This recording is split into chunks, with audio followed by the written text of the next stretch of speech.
the way they work for an invisibility cloak is it's similar to a magician's sleight of hand, like when you see in those card tricks. You're trying to hide an object by cloaking it with metamaterials.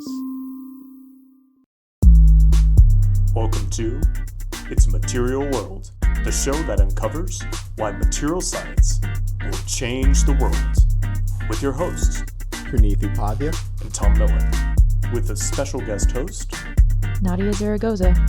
In today's episode, what even is nanotechnology? So what's the tea, Nadia? Well, Hit 'em with it. I ran out of cold ones over the weekend, so today I brought a hot one. I have some mango black tea. Only thing I don't have is the boba. It's disappointing. But did you know that adding milk to tea makes it less bitter because the proteins will wrap around the polyphenols in the tea. Polyphenol in tea is what makes it bitter, and so the casein proteins like wrap around it, and then boom, less bitter. And that, my friends, is nanotechnology. That's the tea. So we decided to choose this topic because it's this term that gets a lot of hype in the technology world. And so whenever we hear nanotechnology in conversation, it's kind of a vague term, but it gathers a lot of oohs and ahs. You know, it's this futuristic, exciting word that people will say that it'll change the world. So that has some truth to it.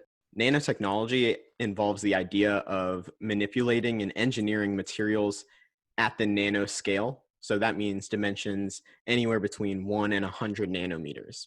So the science behind it is when you're operating in this small of a realm, the ordinary rules of physics and chemistry, they don't apply. It's all very complicated for obvious reasons, but basically at the nanoscale, there are unique quantum and surface phenomena that come into play that make the properties of nanomaterials far superior to the materials that we see and interact with on a daily basis. For example, carbon nanotubes are more than 100 times stronger than steel and 30 times stronger than Kevlar, even though they're much lighter than both. So this provides a lot of applications in the real world. So as a result, you see so many researchers basically drooling over the endless potential of nanotechnology because it can make this huge impact in so many sectors. I mean, the energy sector, medicine, electronics, basically anything. What do you mean by quantum and surface-like phenomena? I mean, that's a good question. I mean, I don't even know if scientists know all the answers because you see quantum physics, you see that term just thrown around. And from what I've learned in class, there's no real answer for why it works the way that it works, because the second you measure it, you're interacting with it, and then you're affecting the movement of electrons, protons, everything in that realm. Like I shouldn't have skipped out on that quantum mechanics class I could have done last week. I'm just like curious, like what, like when you see like quantum mechanics, like what exact like laws of physics are being broken at that level? I don't know. We didn't really. That might be like out of the That's scope when of I need to get my our topic. PhD. Yeah. A little gone there. I think what's interesting to me is it's this like promise of nanotechnology that Praneeth alluded to, where you get to this nano level and all of a sudden just essentially physics starts to break down or act really weird. And I'd say broadly as scientists, there seems to be a lot of possibilities there that have yet to really fully be tapped into. So it's interesting just because of this ability to use this nanoscale size to imbue a number of properties. So doing a little bit of research, and the US government actually has a big initiative for nanotechnology, broadly speaking. So if you go to nano.gov, you'll find a bunch of resources. But They're not our sponsor. They're not our sponsor, by the way, so no free pub. Just to give you an idea for what the sorts of applications for nanotechnology are, and in a lot of cases in our everyday life are a number of applications. One, clear nanoscale films on eyeglasses. Two, computer and camera displays for creating the properties that we now completely take for granted in our computers and our phones to make them touchscreens and whatnot. Three, for windows. Four, for other surfaces to make them water resistant and residue repellent, which is interesting and novel. Imbuing anti-reflective properties in materials. And for superhero suits. And apparently superhero suits, according to superhero flicks. Gotta be, antimicrobial. Hey, absolutely. Yeah. So I'd like to add another important application. Shout out to, whatever website this was on. I can't verify the truth. Nano.gov.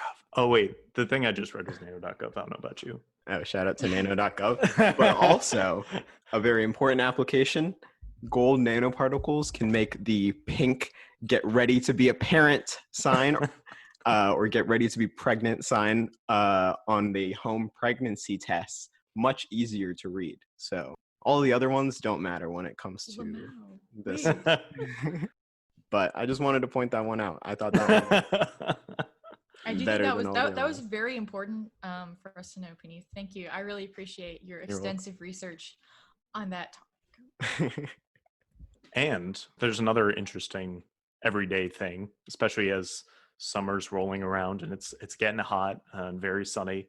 And one of the actually most common applications for nanotechnology in commercial products is actually in sunscreen. There's like this stereotypical image of a lifeguard and they have, like this white, like veil of sunscreen across their nose. And that was, yeah, so that's actually the reason why that's not a thing anymore. And that's like a stereotype of the past or whatever, is because of nanotechnology actually. And they used to have these larger zinc oxide and titanium oxide particles, which are distinctively white inside of the sunscreen which would help reflect the UV rays and whatnot from burning your skin. And now they've actually started to use nanotechnology for that, or nanoscale titanium oxide and zinc oxide particles, so that you rub your nose or you rub your face with all your sunscreen, instead of it looking like this very white color, like a true white color, it's actually now you can rub it in clear because of the application of nanotechnology in that case, which I thought was really interesting. Does the particles being like on a nanoscale like change the color though? So it has like the same protective effect, but I think it's something I didn't get into that Probably part the of the optical research. properties, right? But yeah, it modifies yeah, something about the yeah. optical properties, but I don't quite know the like scattering mechanic of how it makes how it transforms it from being white into something that's clear. But I feel like we've had interactions with sunscreen and it's still like oily and it's still obviously there and it obviously still works. It's implemented in the world today, right? This isn't Oh just yeah, no, I mean a like future R&D kind of situation. oh no, this is like everyday sunscreen is I like mean, this now. we're using it. Yeah, we're and- using it like every day, which is crazy. I think that's Yeah. important to understand, because there's around this term nanotechnology, everybody just kind of puts it off as like it's going to happen in the future, but Or it happens in the lab sort of thing. right, it's still all early stages, but in reality we see its applications showing up even right now that hints to what it can do in the future.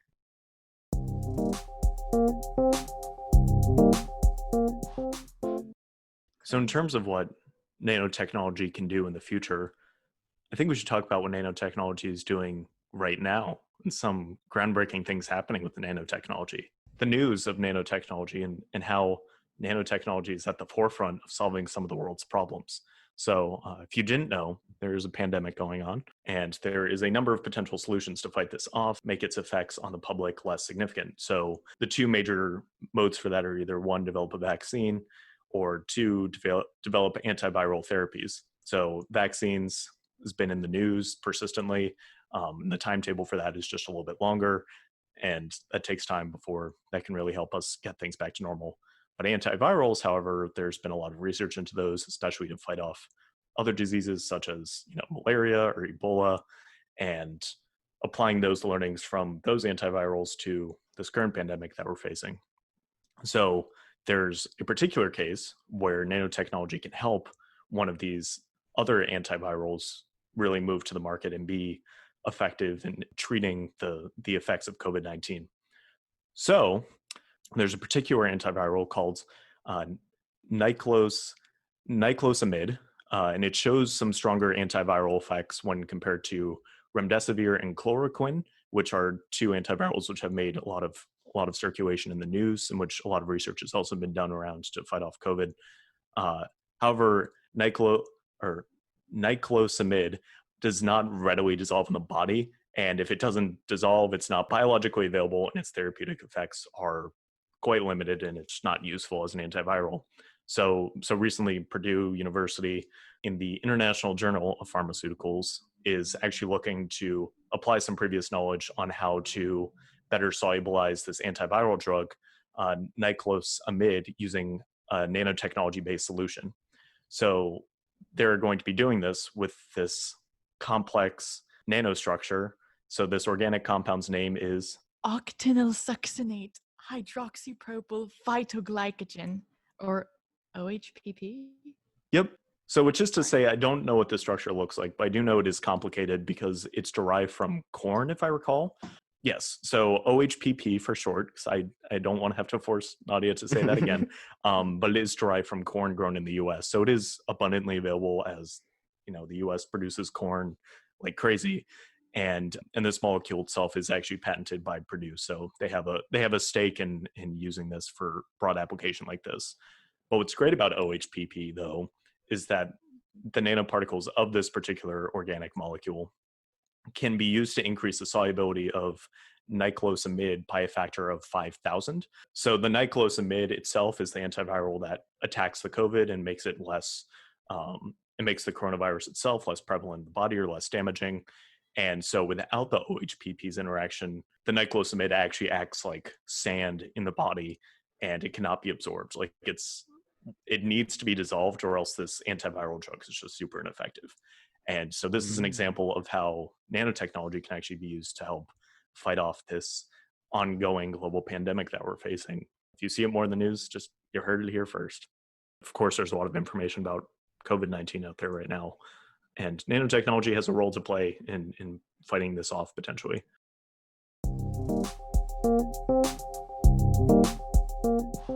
So I have another story about nanotechnology to fight COVID. So there's not just one solution. And so I found this on LinkedIn. The idea is there's these things called nanosponges that can help fight COVID-19 more as a treatment rather than a vaccine. And so the way they work is they actually mimic lung cells to attract the virus and stop the virus from infecting and replicating. So soak them up. They soak them up. That's right? weird.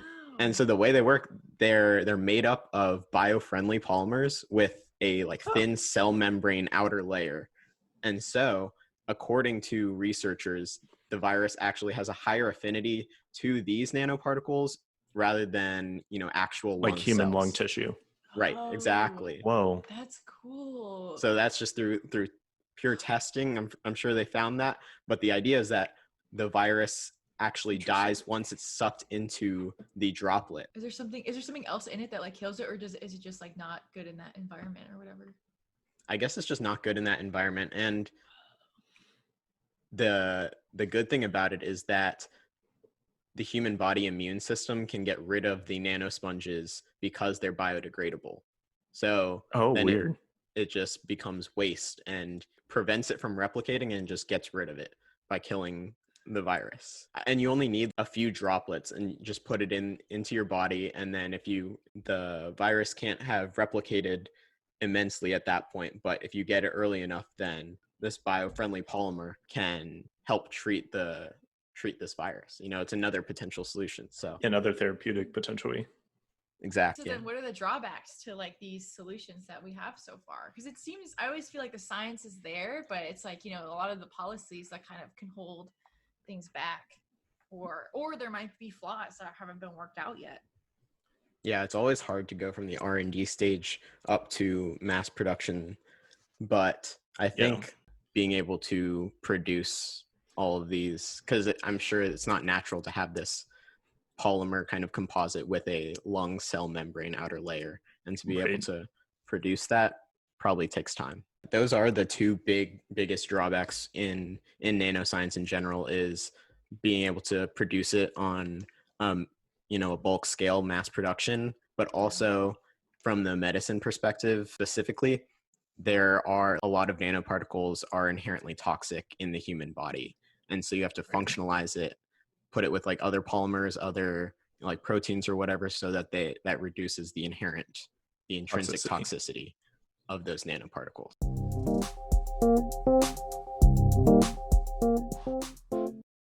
One final news article, unless you have anything to add about yours, Puneeth. No, I'm good. All right, cool. So on to the third news topic. So is once again around COVID-19, because it seems to be seems to be a big deal these days. And this one actually is not a therapeutic, but rather a new way to test for COVID-19. The current significant issue with the way we test for COVID-19 is that you have to go to a testing facility to go get the test conducted because of how specialized it is. Then the results have to be interpreted by someone in the lab. It's complicated, and the turnaround is not always super fast. And ideally, when we're facing an issue of this scale, we'd kind of like everyone in the world to test themselves every day and, know positive or negative if they can go into work and live their normal lives. So nanotechnology actually helps address that problem. But essentially what this test is that there's gold nanoparticles, which are, I think it's some sort of functionalization, but they're attached to a specific molecule, which will change color as some sort of testing solution. So it unfortunately requires some sort of nasal swab again, but it also kind of vaguely said in the paper, the press release about this, that a saliva sample is okay too, which would be great, because if you could just like spit in a cup with this, that would be like fantastic, because that's super simple. But the main advantage of this is that the test to return a result takes 10 minutes to react with these gold coated nanoparticles, and it's a color changing solution, so it provides a very obvious visual indicator as to what the result is, which to me seems like a very elegant and sophisticated solution. And it's something that, when I think of a simple test like a pH strip or something, that's the sort of thing I'd like to see for this crisis that we're facing. So that all sounds fantastic. There are a few caveats though, so that this information is based on these preliminary findings, and it is a major improvement in terms of the timetable to prove a positive case. And it is great that there is no like complicated laboratory test for. It's a preliminary study at this point. So once again, it's something that, hopefully could get ramped up substantially to apply it to this current situation that we're facing. So yeah, we'll put the link to that article in our show notes. And in theory, it could actually be a lot cheaper too. That's the other thing. Could actually be a lot cheaper to do overall. Is it the optical properties that give it the color changing result? Do you know the science behind that? So from what it sounds like, it's the interaction of the viral particles with the molecule that's functionalized on the gold that produces the color change.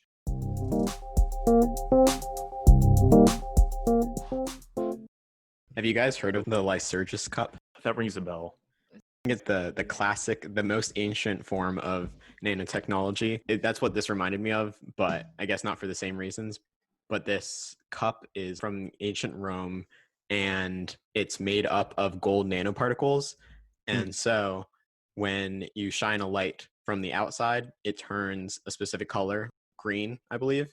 But then when you shine a light from the inside outwards, it actually turns red because of the optical properties. So Oh, I bet you something similar. Something's going on. They're using that gold. Wow.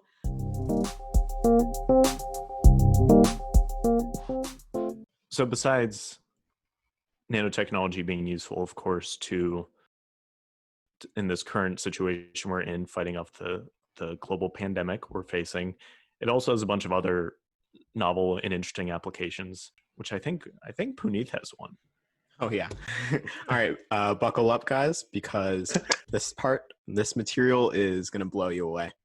So this material, it's called metamaterials, and their superpower is invisibility. So let me explain that to you. Metamaterials are literally nothing like you've ever seen before. But You're the way hilarious. My gosh. Thank you. But the way it works is that these materials are like the opposite of natural materials that you see in the everyday world. So they gain their properties from the structure, solely from the structure, rather than the composition. And so the way they work for an invisibility cloak is it's similar to a magician's sleight of hand, like when you see in those card tricks. You're trying to hide an object by cloaking it with metamaterials. In very simplistic terms, say you have a water bottle and you take this metamaterial, think of it as a cloak, like, Harry Potter invisibility cloak. So the way I understood it is these materials have a negative index of refraction. Every material that we have, including this water bottle, has a positive index of refraction. Okay. So when you combine that into one system, you're going for ideally a 0 index of refraction. And so the way it works is, if you're thinking of it, if you go into the black box of sorts, the way your eyes works are you look at something and, electromagnetic waves are sent back to you and your brain processes that, right? So if you want to make something truly invisible, those waves can't reflect back to you. They have to keep going through.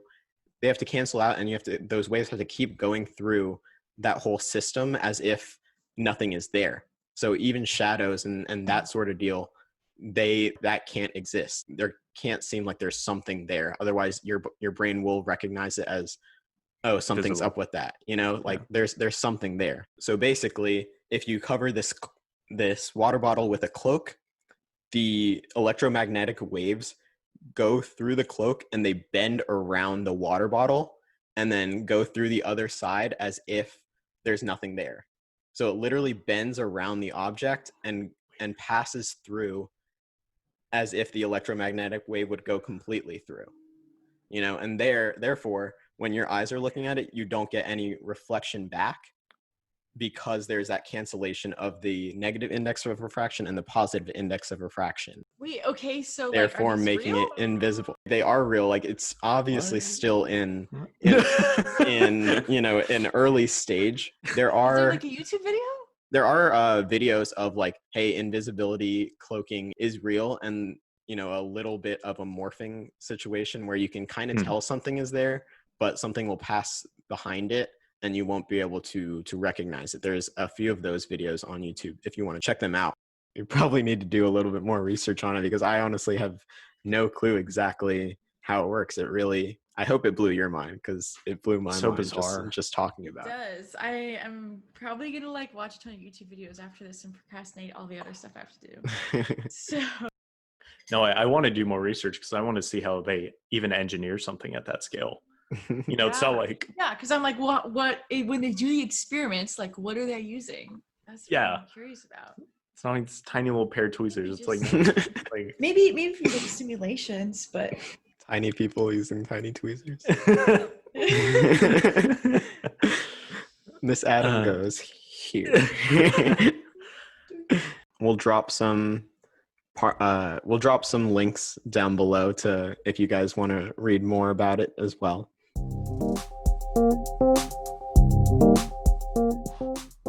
So now that we've talked about creating invisibility cloaks and creating materials that we can't see, that all sounds quite sci-fi if you ask me. And so that certainly seems like a space where movies start to care.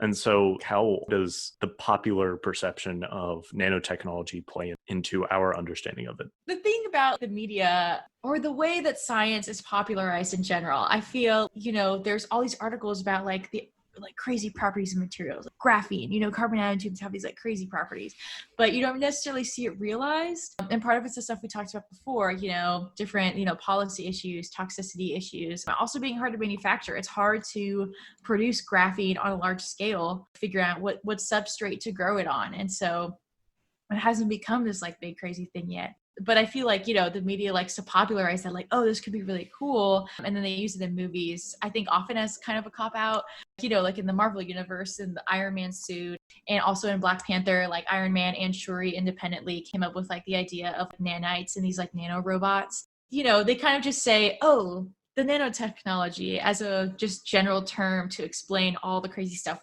that they're doing.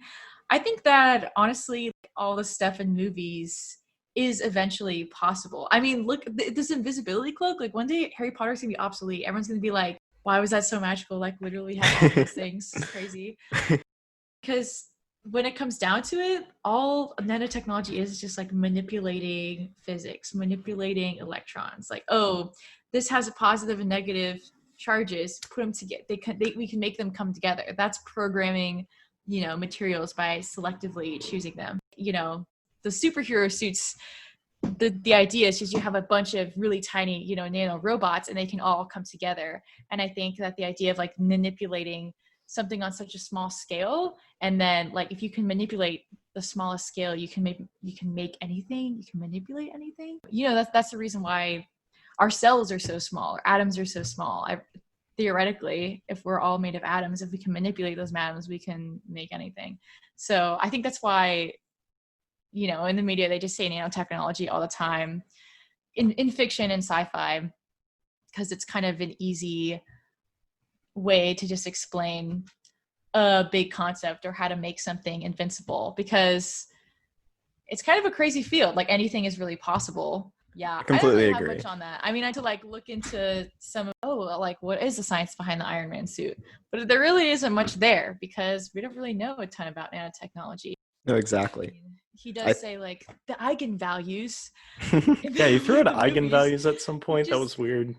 I feel like that it's the same thing with anything where they say, oh, the nanotechnology. He was like, I just need the eigenvalues and then they can solve time travel. Eigenvalues, just college level math. I don't know. Yeah. For the normal viewer, they just have to sound smart, and then people will be like, oh yeah, that makes sense. But the reality behind it is, since no one really knows, then obviously the writers of the movie aren't going to have this vast knowledge of how exactly that suit could be made. You know, otherwise it would already be made, right? I was watching Iron Man 2 the other day. Don't ask me why. I think it's the only Iron Man movie on Amazon Prime, but it was a family night. But Okay. Tony Stark actually created a new element, Yeah. and it showed that, and it was basically, I don't know, some sort of laser that ended up cutting through his entire building until it was focused on this one triangle piece, right? I don't know what it was made of, but it looked like a metal. But somehow, by this fission reaction or whatever, by focusing that laser on there, it somehow created a new element that could solve his heart problem. I mean, sorry for the spoilers, but that movie is 8 years old. Yeah. But the science behind it did not make sense at all to me, but it just had to look cool, and I think that's what Yeah. the movies really try to do. And I do think they take elements of science, you know, like there is some sort of Certainly. reaction at play. Right. There is, you know, it's an element. It's a different element. Yeah. But you know, they stretch it so that they can fit the things that they want to do. But I also think that's really cool because it kind of gives people like us, scientists, everybody, ideas of what things could look like and what we could do. And like Exactly. the media, even though it's not necessarily true, it's like pushing the limits of what science could do and just showing us like, you know, if you believe that is possible, like it'll happen. Like this invisibility cloak. Exactly. Crazy. No, that's a good point, because as it pertains to making elements, the common trope in movies is, aside from, I mean, nanotechnology is kind of one trope, just to be like, we have this really novel scientific thing and it just works. And the knee-jerk reaction is just, oh, nanotechnology. But there's also some truth to, you know, you can actually fabricate super heavy elements that are, you know, beyond the heaviest end of the periodic table in very small concentrations. I don't know if one would say they're like nano concentration per se, but it's an interesting example because we've now gotten up to like element 118. The current theory is that element 120 should be next if we can get there. So Yeah, we'll probably. we'll have to see if any of these are actually stable enough to do cool things with, or if they all just decompose in like, you know, a few seconds. But definitely nanotechnology is the common way of illustrating cool properties in films, because, you know, as Puneeth explained with metamaterials, how mysterious and how out of this world some of the properties can be if they're engineered properly. Yeah. That's the cool thing about movies in that regard, is those writers are super creative, so they can come up with these ideas that people haven't thought about. And so once you create that as something that's possible, then, like Nadia said, you can move towards making that a reality, right? Yeah. And Yeah, for sure. that's science at its foundation. Yeah. It's innovation.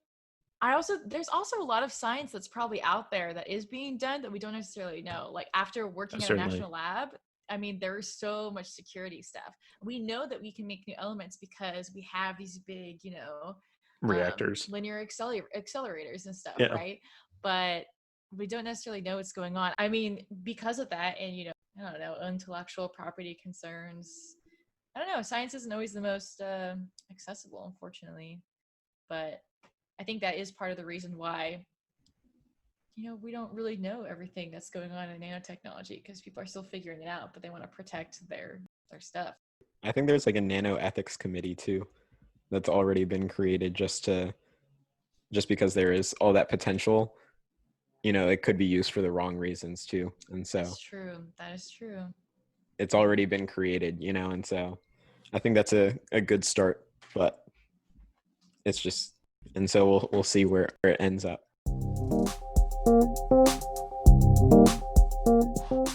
So now that we've had a wide-ranging discussion about nanotechnology, what it is, and its applications on science, COVID, and popular media, we want to bottom line it for you guys. So Nadia, what's your bottom line on nanotechnology? Why is it cool? Why does it matter? What makes it interesting? I think it's cool because nanotechnology is really about learning and understanding how we can control and manipulate things on a really small scale. And if we can do that on a small scale, we can kind of do anything, and getting just smaller and smaller and smaller, figuring out the physics and pushing the limits of the things that we can make. Everything is made of different subunits, and so controlling those subunits, we can control like the bigger picture. So that's how I see nanotechnology, and it can be as complicated as finding stuff to soak up the COVID proteins, or just the casein proteins in milk that make your tea a little bit less bitter. There's kind of this idea of you're finding something that you control and manipulate it to get the result you want, like some nice tea, and that's the tea. Puneeth, do you want a bottom line? Do you have anything to add? Sure. I completely agree with Nadia's idea. And I just want to say, in that one liner, the smallest things have the potential to make the biggest impact. My bottom line is I certainly concur with the previous 2 points, which I think is to say that there's a lot of mythology and a lot of promise to nanotechnology. And just to emphasize that nanotechnology can be simple, from making your sunscreen clear instead of this bright white color on your face, to fighting off global pandemics, to making things invisible. And all of that seeks to serve and potentially solve some of the problems we face as a global society who needs answers to some of these tough questions. And I think in nanotechnology potentially holds promise to solve a lot of those problems looking forward. So thank you for joining us for this episode of the It's a Materials Worlds podcast. I hope you learned something, because I know I did too. We'll be back for episode 2, where we hope to bring even more new and interesting conversations into the world of material science and engineering. If you do want to hear from us before that next episode, you can look us up. We're on LinkedIn, Twitter, YouTube, and Instagram. Search for us as the It's a Material Worlds podcast. We will also put links to those social media pages in the show notes. If you have any feedback, we'd love to hear it. We are just getting started on this podcast, and we really want to grow the show alongside our community's input. Our next episode, surrounding the topic of additive manufacturing or 3D printing, will be coming out very soon. But until then, take care and stay healthy.